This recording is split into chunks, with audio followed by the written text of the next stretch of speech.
E aí galera, beleza?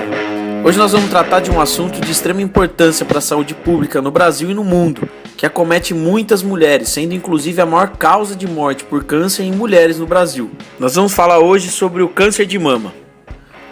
Antes de começar, é importante dizer que esse vídeo ele tem um intuito educativo e não substitui a consulta ao especialista. Então se você é mulher e quer saber um pouquinho mais sobre o assunto, não se esqueça.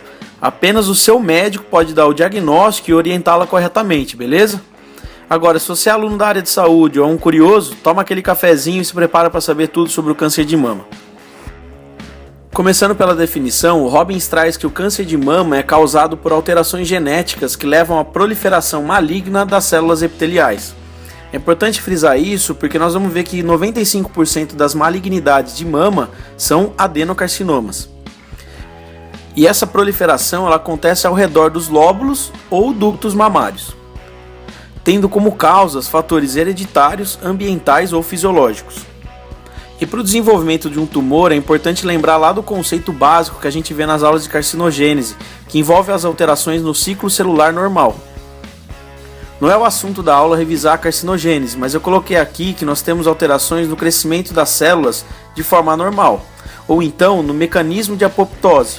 Isso pode ser causado tanto pela mutação dos genes chamados supressores de tumor, que inibem o crescimento celular, e nesse caso os genes seriam o P53, o BRCA1 e 2, ou então mutações dos chamados proto-oncogenes, que estimulam a multiplicação excessiva das células.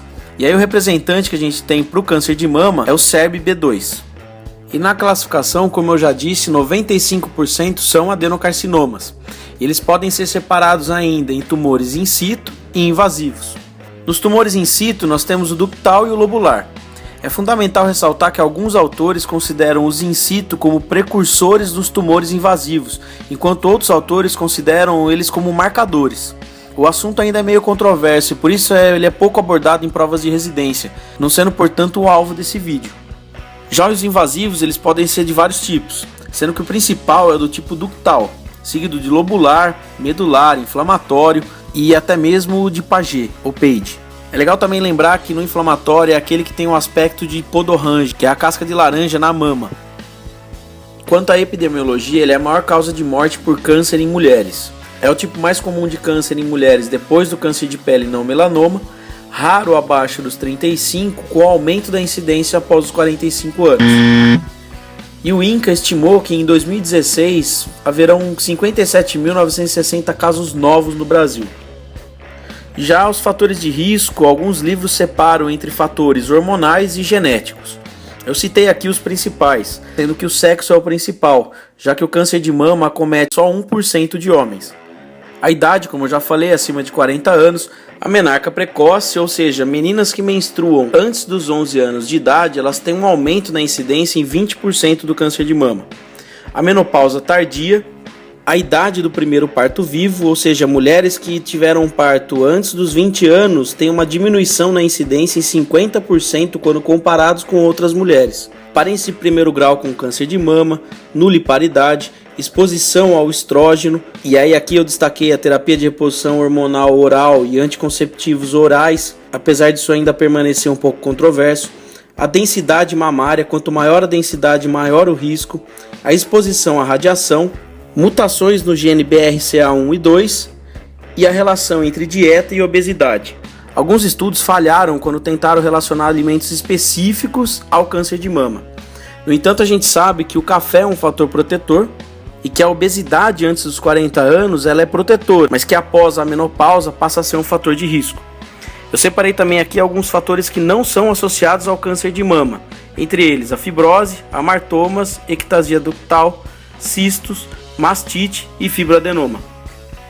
Para o rastreamento, para ficar didático, eu separei primeiro o que são as pacientes de alto risco, já que o Ministério da Saúde adota condutas diferentes. Pacientes de alto risco são aquelas que possuem câncer de ovário ou mama bilateral, um parente de primeiro grau com câncer antes dos 50 anos, radioterapia entre 10 e 30 anos de idade, mutações conhecidas no BRCA1 e 2, lesões atípicas ou câncer lobular in situ, ou então um parente masculino com câncer de mama. E aí, como eu falei, o rastreamento pelo Ministério da Saúde é dividido entre as pacientes de baixo e de alto risco. Nas de baixo risco, a gente vai fazer o exame físico a partir dos 40 anos de idade. E a mamografia dos 50 aos 69 anos, com intervalo máximo de 2 anos entre essas mamografias. Ou seja, a cada no máximo 2 anos, essa mulher que tem entre 50 e 69 anos é obrigada a fazer a mamografia. Já para as pacientes de alto risco, o exame físico é feito a partir dos 35 anos e a mamografia também a partir dos 35 anos, de forma anual. E lembrando que as pacientes que possuem implantes de silicone, elas podem fazer a mamografia. Para isso é feita a manobra de Eklund. Agora eu listei os principais métodos de diagnóstico do câncer de mama. E eu vou falar um por um. Começando pelo autoexame, ele é bastante controverso. Você vai achar em algumas literaturas a indicação desse autoexame, e aí eu cito, por exemplo, o livro de clínica médica da USP, mas quando você olha o INCA e o Ministério da Saúde, eles são bem claros. Eles dizem que o autoexame não é recomendado como um método de rastreio, e sim para conhecimento do próprio corpo da mulher. Para o diagnóstico do câncer de mama, é importante que a gente faça uma anamnese bem feita e um exame clínico das mamas, em regime ambulatorial. Na anamnese é importante destacar a história familiar, presença ou não de dor, de nódulos, se existe algum exame alterado, derrame papilar e inclusive estresse. O exame clínico das mamas ele deve ser realizado rotineiramente pelo médico durante a consulta em mulheres a partir de 25 anos, preferência na primeira semana após a menstruação. Ele também pode ser realizado por um outro profissional da saúde treinado, como um enfermeiro, e ele é fundamental para detectar precocemente o câncer de mama.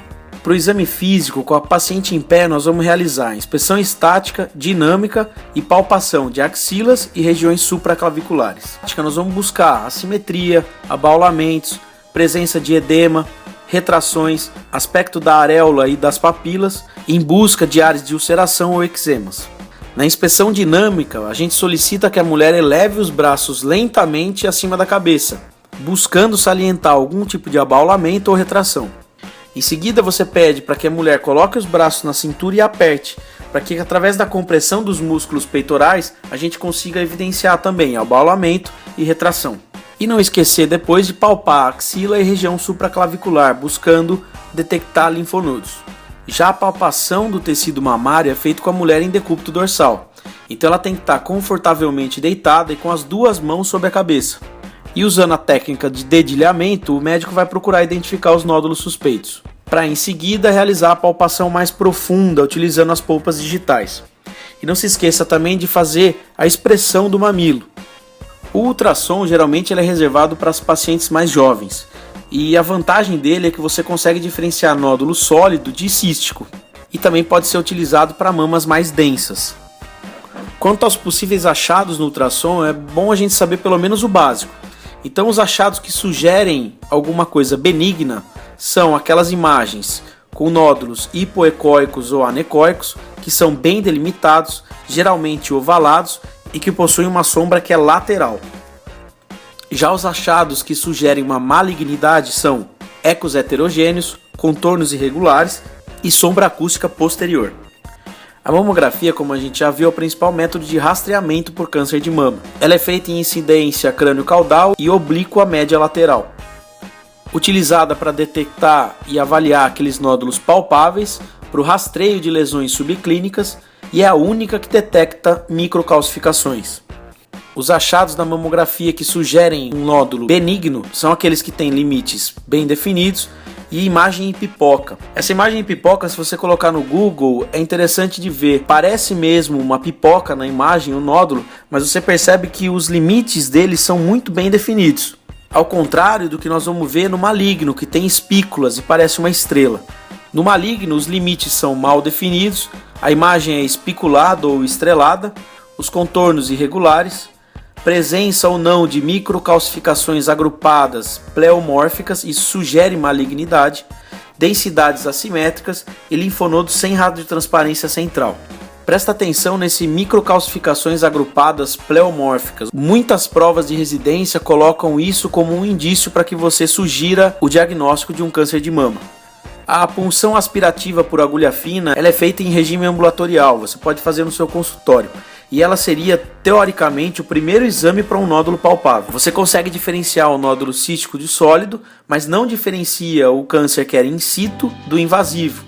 e tem até 10% de falso negativo, e você consegue avaliar apenas a citologia, então no fim ela acaba não sendo tão utilizada. Uma outra forma de fazer diagnóstico seria a core-biópsia. A vantagem é que você consegue fazer um diagnóstico histopatológico e ela é guiada por ultrassom. E por fim aqui eu coloquei a mamotomia. Na mamotomia você faz uma biópsia a vácuo em lesões que não são palpáveis. Você consegue uma grande amostra tumoral e faz uma única punção. No entanto, como estamos no Brasil, ela tem um alto custo e uma necessidade de equipe treinada, então ela acaba não sendo muito utilizada, inclusive em serviços particulares. Quando a gente fala de câncer, a gente tem que obrigatoriamente falar de estadiamento, que vai avaliar o estágio desse tumor. Então a classificação é baseada no TNM. O T medindo o tamanho do tumor, o N o número de linfonodos acometidos e M metástase. Infelizmente isso é decoreba, algumas provas ainda cobram o estadiamento. Quanto ao tamanho, a gente tem de T0 até 4. T0 quando não existe tumor, T e S é tumor in situ, T1 um tumor de até 2 cm, T2 de 2 a 5 cm, T3 maior do que 5 cm e T4 um tumor que invade pele, parede torácica ou um câncer inflamatório. O N0, nenhum linfonodo acometido, N1, linfonodo ipsilateral axilar móvel, N2, ipsilateral axilar fixo e N3, cadeia mamária interna ipsilateral.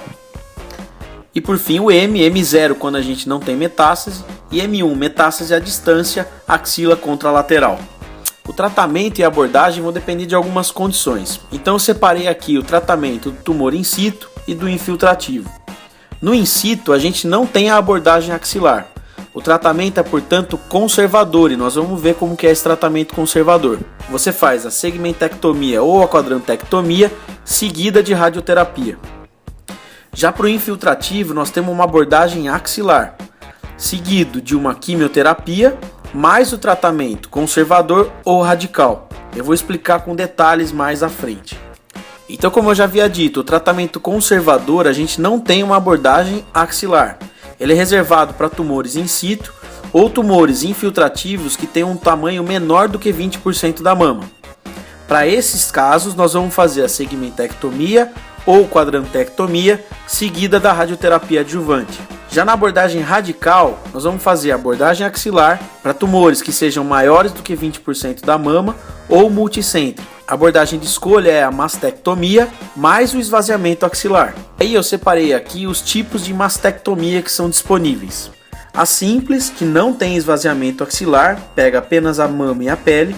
E as três abaixo, Halsted, Patey e Madden, que são feitas junto com o esvaziamento axilar. A Halsted você tira mama, pele e peitoral maior e menor. Na Patey, mama, pele e peitoral menor. E na Madden, que é a de escolha, por isso eu grifei aqui, mama e pele, preservando o peitoral maior e o peitoral menor. E para falar um pouquinho da abordagem axilar, eu separei aqui a abordagem clássica e a do linfonodo sentinela. Na clássica, nós vamos fazer o esvaziamento da cadeia.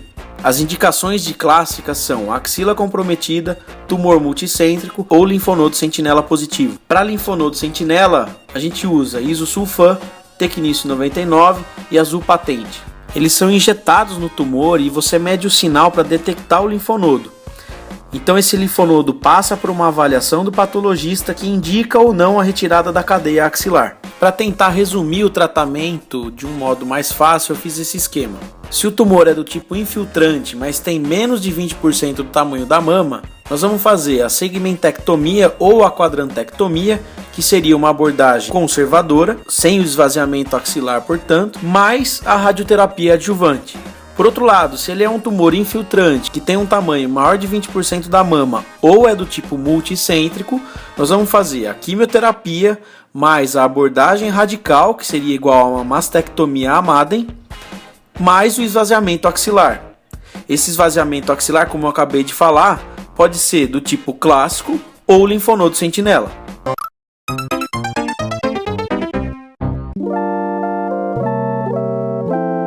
Bom, galera, e era isso que eu tinha para falar sobre o câncer de mama. Se você tiver alguma dúvida ou sugestão, deixa aí nos comentários, beleza?